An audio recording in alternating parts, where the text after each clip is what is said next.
Did the FBI try to intervene? No, we really wanted them to participate. So as far as like trying to anonymize what we were doing and trying to protect our communications and keep them away from the purview of the FBI, that we did. But we did that because we really wanted to invite them to participate in the film. And as you saw, they didn't really offer us comment. We gave them in excess of like 6 months to really respond to the film. What has happened since we started screening the film publicly, our first screening was at Sundance, and there's sort of two venues where Sundance happens, in Park City and in Salt Lake City.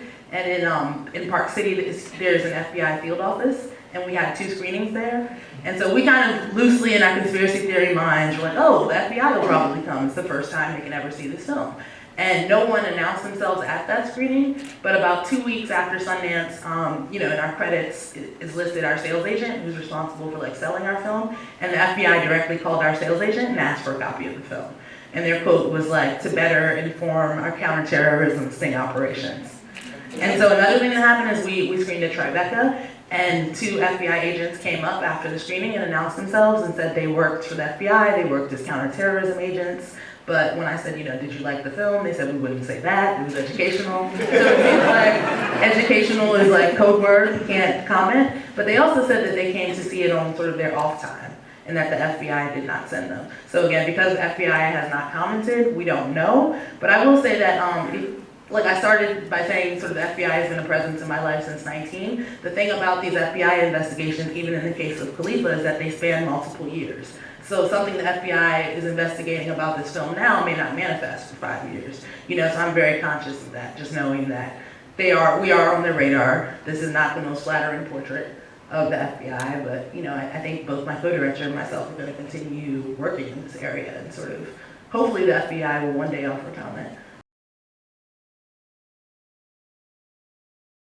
I think that's interpretive, but what I can say is it was, we tried to show this man over time, right? Because we wanted to show an incredibly complicated and nuanced portrait.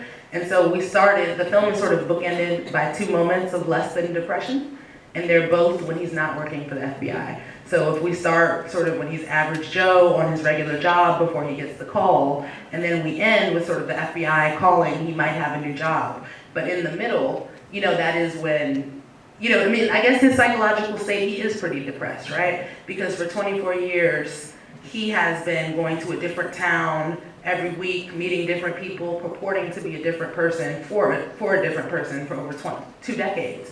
And in that, and pretending to be someone else all the time and cultivating a personality that's not your own, I think he has genuinely lost himself. And that's sort of what you're seeing is, this is an older man, he's at the end of his life. He's thinking about his legacy, he has a young son, and he's also thinking about what has this work tangibly gained me.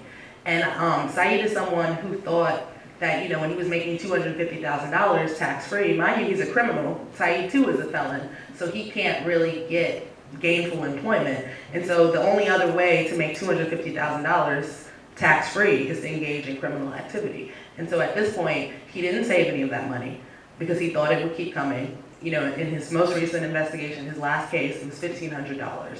So the depression really comes from who can I work for at this point? What can I do? Does that make sense? He has lost his identity in service of this work. He has no money saved. This work has arguably limited any other prospects for work that he may have. So I think all of that is sort of what you're seeing. Thank you.